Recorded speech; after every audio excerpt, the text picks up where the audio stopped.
यशोदा मैया को पहले तो बहुत सुख मिला, ठाकुर जी अंक में आ गए, पर थोड़ी देर बाद यशोदा मैया ने चेहरे का रंग बदला, कहने का ढंग बदला, तुरंत लाला पकड़ लिए जोर से। अब आयो हाथ में, चल तो बताऊं मैं अभी। ठाकुर जी बोले मैया तू तो यूं कह रही कि मैं तो ना पकड़ूंगी। बोले मैं तो झूठ बोल रही तो ते। अच्छा मैया तू झूठ बोल है, मैं तेरो लाला ना हूँ, आज के बाद पूरे गोकुल में हल्ला कर दूंगा, मैं तो नंद बाबा को लाला हूँ, यशोदा को लाला ना हूँ। यशोदा झूठ बोले, हाँ बोल दियो जाए करके। अब तो उखलते बांधूंगी और आज ना तो रोटी मिलेगी ना मक्खन मिलेगा, खड़ो रहे पूरे दिन, ऊधम मचावे। यशोदा मैया के अंक में भर गए। मैया तो पकड़ के ले गई और लाला को जा करके उखल से बांधन लगी। जैसे ही रस्सी ला करके मैया ने उखल से लाला के पेट में बांधनी चाहिए, सोई रस्सी छोटी पड़ गई। मैया बोली रस्सी छोटी कैसे पड़ गई? मैया गई और बड़ी रस्सी लेकर के आई। बोले हाँ अब याते बंध जाएगा।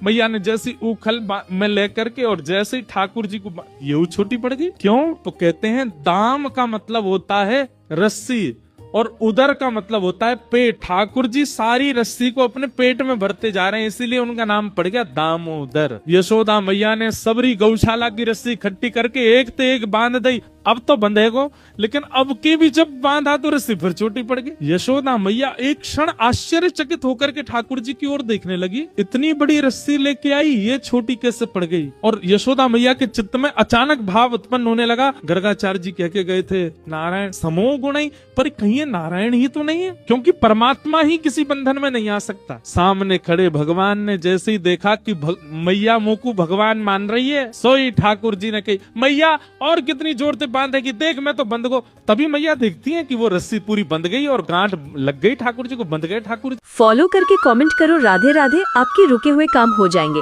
मिलते हैं अगले पार्ट पे।